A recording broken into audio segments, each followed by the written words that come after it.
Hello viewers, நம்ம இப்போ மட்டர் பன்னீர் பண்ண போகிறோங்க. பன்னீரில் நிறைய ரெசிபி நம்ம பண்ணியிருக்கோம். பன்னீர் சாண்ட்விட்சு, பன்னீர் பாலக் பன்னீர், கடாய் பன்னீர். இப்போ வந்து மட்டர் பன்னீர், பச்சை பட்டாணி இருக்குல்ல, இங்கே ஃப்ரெஷ்ஷாக கிடைக்குதுங்க. இப்போ நம்ம ஊர்லேயுமே கிடைக்கிது. அதுக்கு நம்ம உரித்து நம்ம இந்த மொச்செல்லாம் கிடைக்குதுல்ல, அதே மாதிரி தான் உரிக்க வேண்டியது. பட்டாணி இருக்குது, அதை சீக்கிரம் வெந்துடும். இல்லைன்னா அதை ஊற வச்சு வேக வைக்கணும்னு அவசியம் இல்லை, சீக்கிரம் வெந்துடும். அதை வச்சு மட்டர் பன்னீர் எல்லாருக்கும் தெரியும்னு நினைக்கிறேன். ரெஸ்டாரண்ட்டில் கிடைக்குது, இப்போ எல்லாருமே பண்ணுறோம் அது. ஆனால் இப்போ நம்ம எப்படி பண்ணுறோன்றத பார்ப்போங்க.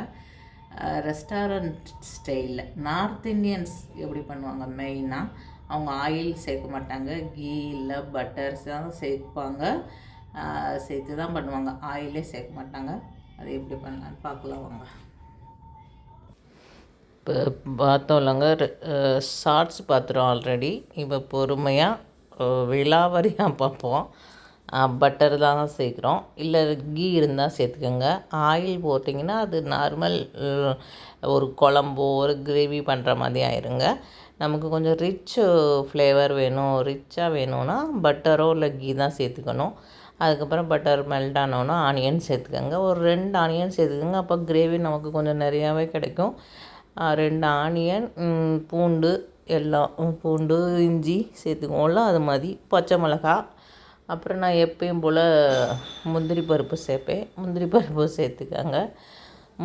தேங்காய் சேர்க்க மாட்டாங்க இவங்களுக்கெல்லாம், தேங்காயெலாம் கிரேவிலாம் யூஸ் பண்ண மாட்டாங்கங்க. இவ்வளோதான் மசாலா, இதை போட்டு அரைச்சி வச்சுக்கணும்.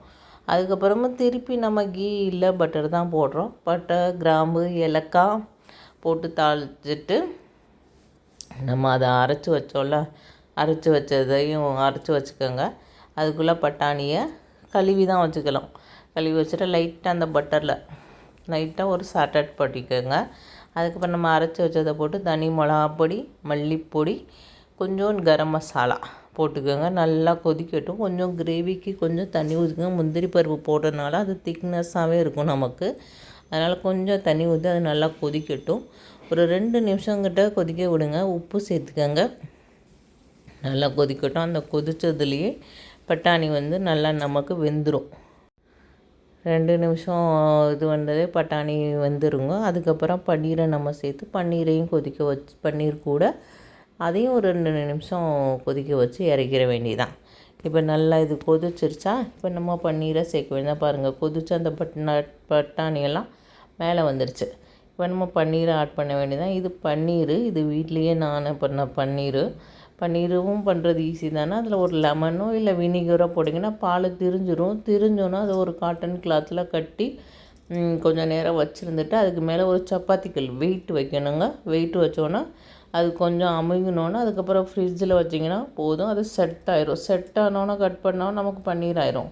நம்ம ஹோம்லாம் பண்ணது தான், ஹோம்மேடு பன்னீர் தான் இது.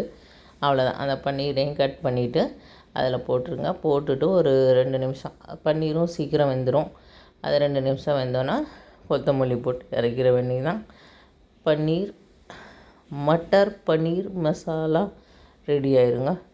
ட்ரை பண்ணி பாருங்கள், இந்த மாதிரி நல்லாவே இருக்கும். அது கூட நான் கீ ரைஸ் பண்ணேன். இது கூட நமக்கு சாதா ரைஸு, சப்பாத்தி, பூரி, தோசை எது வேணாலும் சாப்பிட்லாம். ஆனால் அது கூடயே நான் கொஞ்சம் அதோட ரிச்சாக கீ ரைஸ் பண்ணி சாப்பிட்டோம் அன்றைக்கி. இந்த கீ ரைஸும் இப்போ நெக்ஸ்ட்டு நான் இப்போ எடிட் பண்ணி வச்சுருக்கேன், அதையும் நான் போஸ்ட் பண்ணுறேன். அவ்வளோதாங்க. என்னோடய சேனல் பிடிச்சிருந்தால் லைக் பண்ணுங்கள், ஷேர் பண்ணுங்கள், சப்ஸ்கிரைப் பண்ணுங்கள். ஓகேங்க, பாய்ங்க. இது 2ம் சாப்பிட்டிங்கன்னா ரொம்ப சூப்பராக இருக்கும். கீலையும் கீ ரைஸ்க்கும் ரொம்ப கீ போடணும்ல, கீ, ஜீரா, பட்டை, கிராம்பு, ஏலக்காய் இவ்வளோ தான் போட்டு அப்படியே பண்ணிட வேண்டியதாங்க. கிரேவி போட்டு சாப்பிட்டிங்கன்னா கொஞ்சம் வாரத்தில் ஒரு நாள், ஒரு 15 டேஸ், மந்த்லி 1 or 2 டேஸ் சாப்பிட்றதுனால ஒன்றும் பெருசாக நமக்கு இதாக போகிறது இல்லைங்க. எல்லாருமே சாப்பிட்லாங்க. சரி, ஓகேங்க. 2வது குழந்தைங்களுக்குமே இப்போ கீ இதெல்லாம் ரொம்ப தேவைப்படுது அதுங்களுக்கெல்லாம். அதனால் அப்படி ஒரு நாள் ஒரு சண்டே அந்த மாதிரி நான்வெஜ் எடுக்கிறதுக்கு பதில் இந்த மாதிரி ஒரு ப்ரோட்டீனில் கீல ப்ரோட்டீன், கால்சியம் எல்லாமே இருக்குதுங்க. ட்ரை பண்ணி பாருங்கள். என்னோடய சேனல் பிடிச்சிருந்தால் லைக் பண்ணுங்கள், ஷேர் பண்ணுங்கள், சப்ஸ்கிரைப் பண்ணுங்கள். ஓகேங்க, பாய்ங்க. அதுவோ கீ இதுவோ கீன்னு நினைக்காதீங்க. அதில் சாதத்தில் கம்மியான கீ போட்டு ஜீரகம் அதிகம் போட்டு தாங்க பண்ணியிருக்கேன். அதனால் ரெண்டும் பேலன்ஸ் ஆயிடுச்சு. சாப்பிடவும் நல்லாயிருக்கும். ட்ரை பண்ணி பாருங்கங்க. ரெண்டாவது நல்லாவும் இருக்கும். ஒரு ரிச் ஃப்ளேவர் கிடைக்குங்க.